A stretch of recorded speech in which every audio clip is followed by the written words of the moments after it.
The bye week is officially over, and Dan Quinn says it feels like a whole new season is beginning for the Washington Commanders. That and more on today's episode of Locked On Commanders.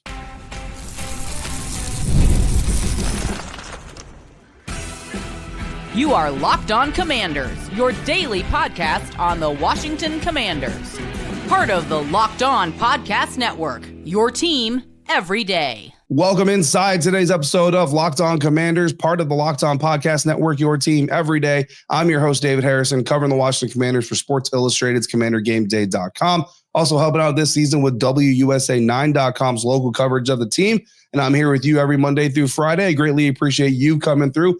Newcomers to the show, I hope you appreciate what you hear, and I hope you stick around. I appreciate you coming through for today's episode. And of course, everydayers, you already know I love you for coming through every single day. Locked On Commanders is your daily podcast covering the Washington Commanders. If you haven't already, you can subscribe for free on YouTube or wherever you are listening to today's show, in which we're going to update the New Orleans Saints quarterback situation. A little bit tricky there with Derek Carr being injured. We're going to do some quote-unquote self-scouting of the Washington Commanders, and we're going to talk about how the Commanders are coming back from their bye, renewed and ready for the new season ahead. You can start to capitalize this season with FanDuel if you haven't already. Today's episode is brought to you by FanDuel, where new customers, you place a $5 bet, and if that $5 bet wins, you're going to get started with $150 in bonus bets.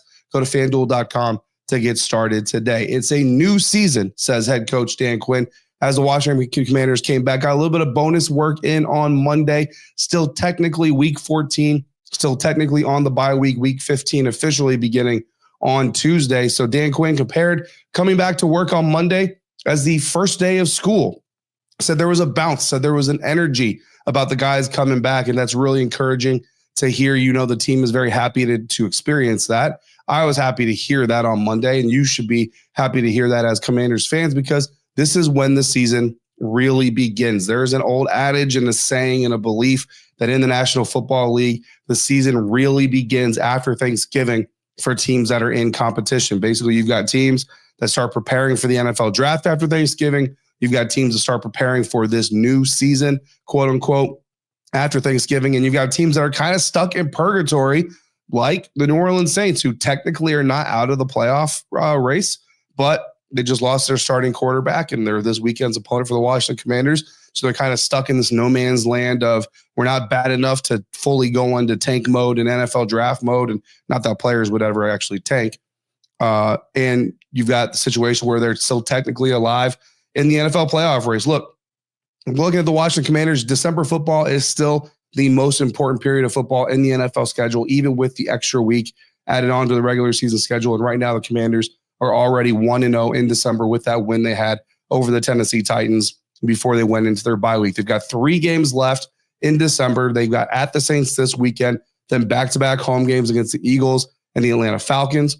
2 wins in those 3 games. Again, Saints, then Eagles, then Falcons. 2 wins in those 3 games, and this Washington Commanders team should be looking at postseason football. Of course, they've got that extra game against the Dallas Cowboys, so if they don't get 2 wins in the next 3 games, they still have that last game against the Cowboys in January to try to get that second win that we talked about earlier this week. If they win 2 of their last 4 games, we'll be in very, very good shape to make a postseason run. Great to hear the energy is basically almost new, because this time of year, last year, Jayden Daniels was winning the Heisman Trophy. He was getting the trophy for being the best football player in college football. That is a postseason award, and he had already stopped playing college football. He had already played his last college football game just a little over 2 weeks ago, this time last year. So the rookie wall is very real for some people. So to hear that guys like Jayden Daniels and this entire roster has come back from the bye week renewed, re-energized, is incredibly, incredibly encouraging, because he's got 4 more games to play, and that's before the playoffs. So he's got, hopefully, right, at least 5 more games to play, if not 6, 7, or even 8, almost half a season left to play moving forward. So you want to have that new re-energized feeling around the quarterback, especially, but around the team. And more good news coming in on Monday. Marshon Lattimore was able to participate in everything that Washington did on Monday. Now, that being said, not clear how much that actually was. I would probably bet that was more of a walkthrough situation, but Dan Quinn did also tell us that Marshon Lattimore was able to do a lot of top speed running last week. Well, not last week during the bye week, but the week of the Tennessee Titans game. We saw him doing some high point jumping drills during practice. And those are very key. When you have an injured hamstring, the way that Marshon Lattimore has, having that top speed run ability, having that high point jumping ability, incredibly important for any cornerback, but also incredibly important to see him doing those things, doing them well, and not suffering any setbacks. So the fact that Marshon Lattimore doing those drills and doing those explosive things is something that is going to be key to him coming back from that hamstring injury potentially this weekend, which is when we started talking about it. After the trade came through, we all kind of had that moment of maybe this is the Devontae Adams hamstring where he's hurt with a hamstring injury for the Raiders, but then he gets traded to the New York Jets and suddenly that hamstring magically heals itself. Wasn't the case with Marshon Lattimore. And we started getting to the point where we said, okay, look, probably not going to see him until after the bye. First game as a Washington Commander on the field, going to be against his old team, the New Orleans Saints, and I do expect him to be a team captain. Again, none of that is confirmed yet. None of that is solidified yet. Dan Quinn told us on Monday that he is going to take this all the way to the end of the week, give us more of an update on Friday. I wouldn't be surprised if that update on Friday is we'll see how he feels Sunday, before the game, all of those things. But if he's a team captain, you pretty much know he's going to be active and going to be playing. But the Washington Commanders continue to take their injury situations very seriously and prioritize what's best for the player above maybe what's best for the team in the sense of just brushing him back onto the field, because I understand that's really not actually best for the team, because that's how you re-aggravate these injuries, and then you end up missing a guy for even longer. So I appreciate the way they do that. I'm sure the players do as well. Some other injury news updates from Dan Quinn on Monday. Right tackle Andrew Wylie, now 2 weeks removed from suffering the concussion he had against the Dallas Cowboys. So he's someone that we expect could be available this weekend as well. So it would appear the Commanders are benefiting from all the good that is supposed to come from the bye week, even though it was the latest bye week in the NFL, and you don't like necessarily seeing that. They're coming back recharged. They're coming back healthier. They're coming back ready for the not so much sprint, but a little bit less of a marathon to the end of the regular season that is here coming up in the next month. Of course, Dan Quinn also talked about the self-scouting process during the bye week and some of the things they try to look at during that process. So we're going to look at those same things as well. And I'm going to tell you what I see with the Washington Commanders in that quote unquote self-scouting process. That's coming up next on today's episode of Locked On Commanders, part of the Locked On Podcast Network, your team every day. Today's episode is brought to you in part by Ice Shakers. And if you're like me, you're looking for your holiday list, you're looking to buy some things, you can look at Ice Shakers. These are the best bottles, I will tell you right now. I'm super excited about this sponsor because this is one of those products where I've been using it since before they were a sponsor of the network, and I actually helped orchestrate the sponsorship between this company, Ice Shaker, and the network because of how much of a fan I am of these products. I own about 5 or 6 different Ice Shaker bottles. They're protein shakers. I use them as water bottles. You can use them as workout bottles. They're great for gifts, whatever it is. This run and operated by the Gronkowski brothers. Chris Gronkowski is who I was talking to about getting this deal done. And fortunately, the network and the company were able to make this happen. So now you can get 25% off your Ice Shaker bottles by going to Locked On NFL or by going to iceshaker.com and using the promo code Locked On NFL. Again, can't recommend this product enough. It's customizable if you want to do that. You can get your team branded products at iceshaker.com. Use code Locked On NFL for 25% off that order. Ice Shaker, show your support for your teams with the best branded workout bottles on the market. Ice Shaker. Today's episode is also brought to you in part by Prize Picks. Today's episode is sponsored by Prize Picks. And if you love watching football games, you're going to love Prize Picks because Prize Picks is the easiest and the most exciting way for you to get involved in the action and to get involved in playing daily fantasy sports, whether it's football, basketball, any of your favorite sports. Prize Picks makes your holidays bigger and brighter because you can now win up to 200 times your money on Prize Picks. Plus, this holiday season, they're giving away $30+ million in rewards during Picksmas, and offering 2 free picks in December. And you already know Prize Picks is another one of the products on this show that sponsors the show that I actually use on my own. You build your ticket, 2 to 6 players. You project more than or less than their stat lines. And if you hit, you can hit big. And Prize Picks makes it easier for you to cash out. You can get your money in as fast as 15 minutes. So download the Prize Picks app today. Use the code LOCKEDONNFL to get $50 instantly after your first $5 lineup. That's right, $50 instantly when you play just $5. Prize Picks, run your game. One of the best parts of the bye week for NFL teams is the ability to self-scout without having to plan. for an opponent. You can just look internally and stay internally. And we're going to talk about what we saw when we looked internally, quote unquote, because we're not actually internal to the team, when we looked at the Washington Commanders during the bye week. If you want to get even more out of the Locked On Commanders podcast, become a Locked On Commanders insider. Go to joinsubtext.com/LockedOnCommanders today. And from there, you're going to be able to text me your comments, your thoughts, your questions. I'm going to be able to text you back with my own, as well as live information, updates, inside information, bonus content. And of course, as I'm getting healthier, we're going to get back to our insider-only Zoom conferences. Next one will be coming from New Orleans, Louisiana. Those are always a lot of fun. So join subtext.com/LockedOnCommanders to get in on that fun. And again, I just want to give a big thank you to the insiders who signed up since I've been sick, because you all have not been getting as much out of it in your first week or so as usual, and none of you have unsubscribed. So I appreciate you sticking it out with me, and I appreciate your well wishes as well. I promise you that's going to pick up here very, very soon. So Dan Quinn talked about, coming out of the bye week, the importance of self-scouting and some of the things that he wanted to self-scout. And he really kind of broke it down into some categories, which I was like, that's great. You're basically giving me the outline for my show to talk about here. And that's one of the reasons why we just love DQ as much as we do. And he's talked about scouting players, right? And scouting trends from the beginning of the season to now. He also wanted to get specific about things that worked against things like man coverage, route combinations that worked, as well as wanting to ask themselves as a coaching staff, are we putting players in the right positions to be successful, but also looking at a schematic standpoint and what they can continue to do well or where they can try to improve. And I said, you know what? That's perfect, Dan. That's perfect, Coach. Let's go ahead and let's break that down here on Locked On Commanders, again, doing some self-scouting. And I continue to put that in quotes and air quotes. Hopefully you can hear me put that in air quotes as well, because we are not the Washington Commanders. Of course, we are outside observers. Yes, we're insiders in the sense that we're in the locker room, we talk to Dan Quinn, talk to the position coaches, all that stuff, but we're not so inside that we will call this a self-scout. So hopefully you get the shtick. Hopefully it sticks. I don't know. But looking at players, looking at some trends involving Washington Commanders players from the beginning of the season to now, what trends have been established and continue to be effective and work. I think the first one that got established fairly early in the season that continues to thrive even this late into the season is that running back Brian Robinson Jr. on the offense is the tone setter. When Brian Robinson Jr. gets involved in the Washington Commanders offensive game plan and offensive game flow early, he really helps set the tone. He really helps deliver those body blows against those defenses, gashes them for some big runs here and there.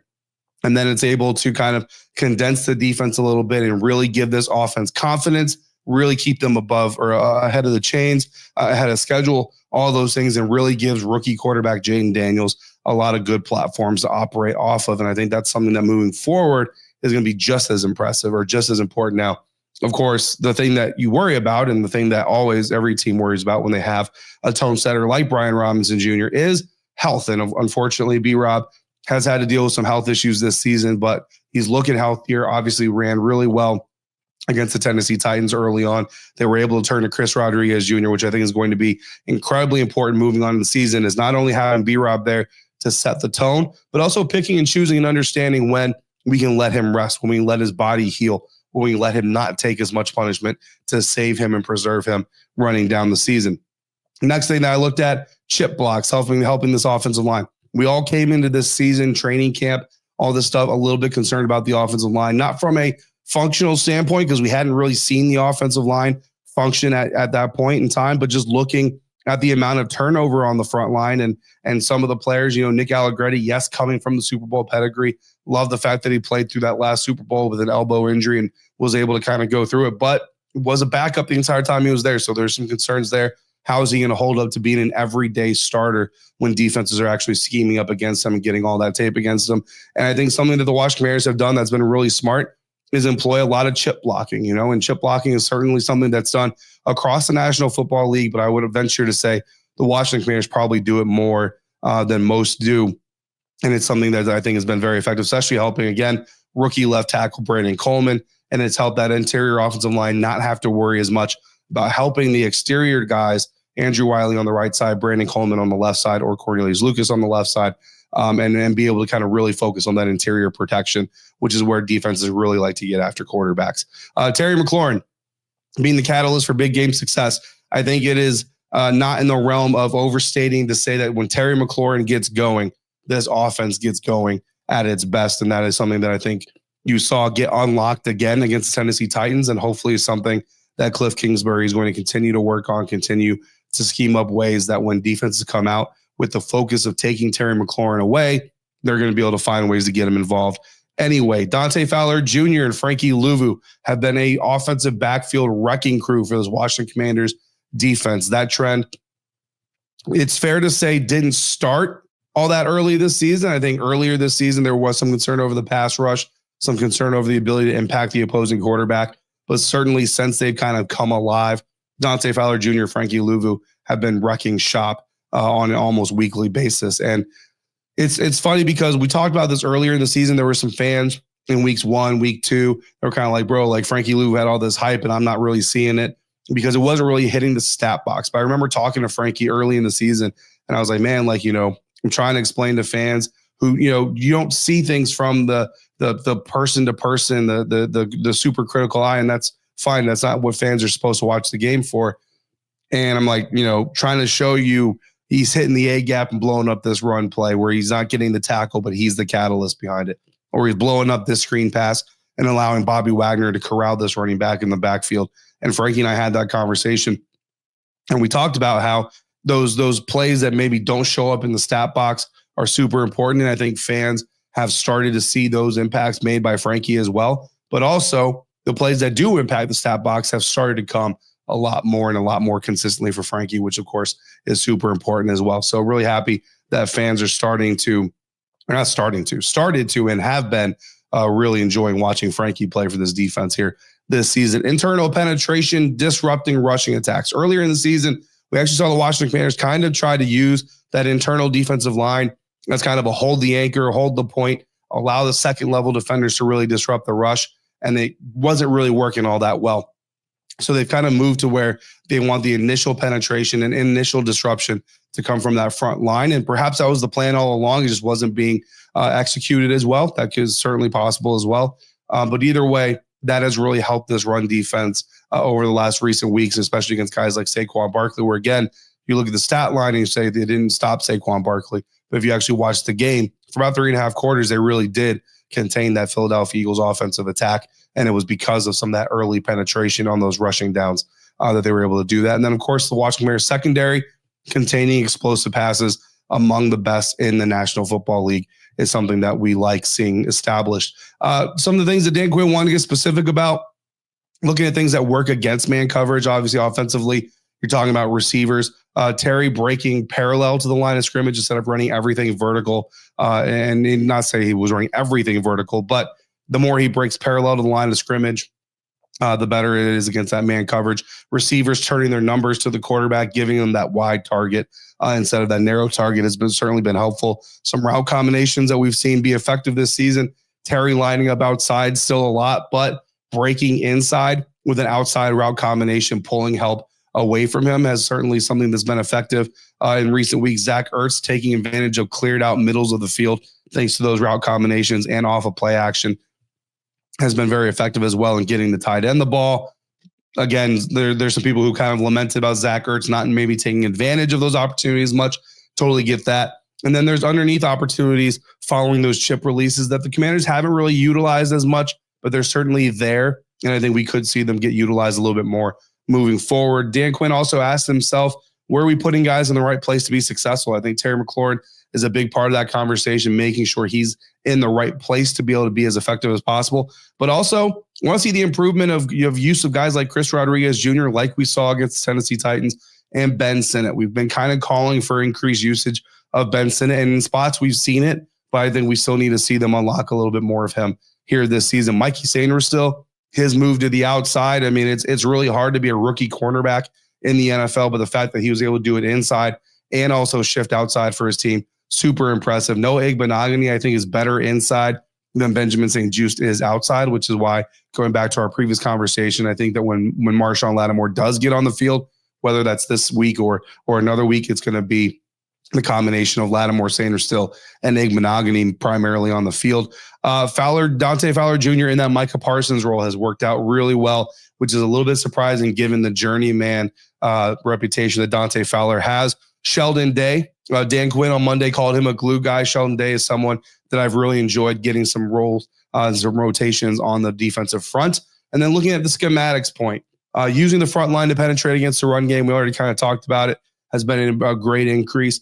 Marshon Lattimore, and when he does get on the field and how much that's going to unlock in the defense is really something that I'm very excited about. I think he's going to help out a guy like Quan Martin, who's going to be able to kind of play a little bit more freely, not worry about Marshon's assignment as much, and worry about what he can do over the rest of the field. And that could lead to some turnover margin improvement, which is a goal of Dan Quinn's coming out of the bye week. And then finally, using Luke McCaffrey more. We talked about those chip releases. Luke McCaffrey is open a lot on those underneath routes and those chip releases. And I think as we see Jayden Daniels continue to evolve, perhaps he'll use some of those checkdowns a little bit and allow wide receivers like Luke McCaffrey to do some damage for him. Speaking of doing damage, Derek Carr, New Orleans Saints quarterback, did some damage to himself, and it's put the Saints in a very interesting quarterback situation that we're going to talk about coming up next on today's episode of Locked On Commanders, part of the Locked On Podcast Network, your team every day. And today's episode of Locked On Commanders is brought to you in part by FanDuel. Get ready to take on the NFL action this week 15 with FanDuel, America's #1 sportsbook. And right now, new customers, you bet $5, you'll get $150 in bonus bets if that $5 bet wins. The FanDuel Sportsbook app gives you everything you need to place on your live bets on the NFL all in one place. So when you get a hunch in the middle of a game, you can check out the latest stats, you can view the play-by-play, and so much more on the exact same page where you can then place your bets. The Washington Commanders started off this week as 3.5-point favorites to beat the New Orleans Saints in week 15. Because of the Derek Carr situation we're about to talk about here next, they are now 7.5-point favorites. So go to FanDuel.com to sign up today, and you'll get started with $150 in bonus bets if your first $5 bet wins. That's FanDuel.com. Never waste a hunch. Make every moment more with FanDuel, an official sports betting partner of the National Football League. Wrapping up today's episode of Locked On Commanders with the latest on the New Orleans Saints and the Derek Carr situation. So if you missed it, Derek Carr went up second and 10 play against the New York Giants last weekend, went up airborne, came down very hard on his face, came down very hard on his left arm, ended up in concussion protocol, ended up with a left hand injury. Ian Rappaport of NFL Media reporting on Monday that it's a left hand fracture. That's his non-throwing hand, but still left hand fracture. No quarterback wants to go out there playing with a broken hand. Could be season ending is what Ian Rappaport said. However, interim head coach for the New Orleans Saints, Darren Rizzi, said on Monday to Saints media that it's week to week. They're not putting him on injured reserve. They are holding out hope that he'll be able to come back and play at some point in the rest of the season. But Derek Carr is also in concussion protocol. So whatever happens with the New Orleans Saints moving forward, week 16, 17, and 18, I don't think there's really any chance you're going to see Derek Carr play week 15 against the Washington Commanders. So that brings up the question in New Orleans, do they start Jake Haener or do they start rookie Spencer Rattler in Derek Carr's place? So Jake Haener was the quarterback that came in relief of Derek Carr after he got injured on Sunday against the New York Giants. But Spencer Rattler was the quarterback that when Derek Carr missed 3 games earlier this season, Spencer Rattler is the guy who got the starts. Now, the Saints were 0-3 in those starts for Spencer Rattler, but I would say that I think Spencer Rattler presents a little bit more dynamic ability, a little bit more potential for the New Orleans Saints than Jake Haener does. So if I'm the New Orleans Saints, I'm rolling out with Spencer Rattler because I want to see how much we can develop this kid, see how much he's learned from his previous opportunities to start all those other things. And I know that Ross Jackson of Locked On Saints and LouisianaSports.net also agrees with that statement. But when Rattler started those 3 games, again, the team went 0-3.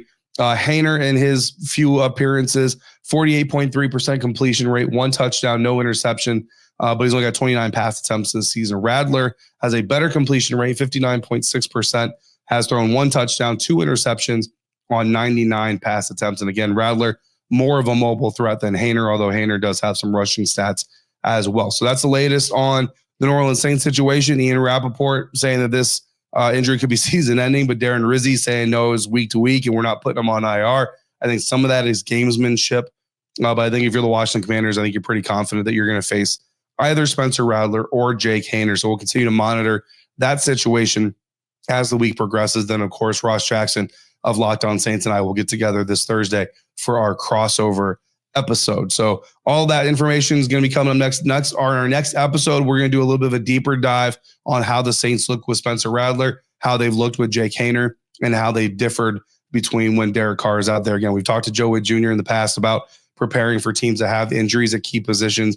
And he's kind of mentioned before, we scout their tendencies, not necessarily the specific player when those situations arise. So we're going to get into a little bit of those tendencies, see if those tendencies change when it's Spencer Rattler, Jake Haener, or Derek Carr. And that's all going to come up on the next episode of Locked On Commanders. In the meantime, if you've got questions or comments, all you got to do is text me directly. Go to joinsubtext.com/Locked On Commanders. Become a Locked On Commanders insider today, and you can text me all of your thoughts. For your next listen, check out Locked On NFL. In the morning, you get Madman Tyler Rowland, who kicks you off with a double shot of NFL espresso. Then come by in the afternoon to the barbershop with Tony Wiggins for some real NFL talk. It's the all-new Locked On NFL, and it's twice per day.